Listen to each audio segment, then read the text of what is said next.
Tá doida esperando milho. Ó, falou pra mim sair de perto da fogueira. O MacGyver falou pra mim sair de perto da fogueira, tá doido pra comer o milho. O MacGyver tá doido pra comer o milho. É isso aí, ó, produção perigo agora. Seu Reinaldo, cadê o karaokê? Cadê o karaokê? Não trouxe, né? Rogério.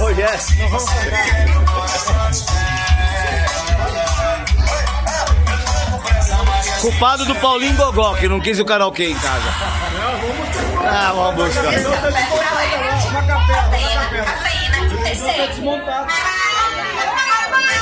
Aí, eu vou doido pra cantar, ó. Meus amores, aí, ó. Ei! Lindo! Barulhento também.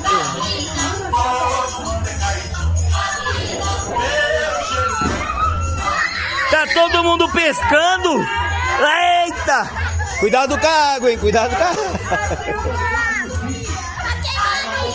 Ei, Joseph, tá com os amiguinhos?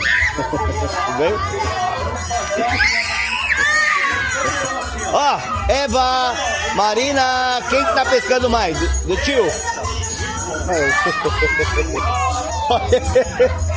E aí, papai? Olha aqui, papai. Olha aqui, ó. Tá pescando peixinho? Não põe a mão, não.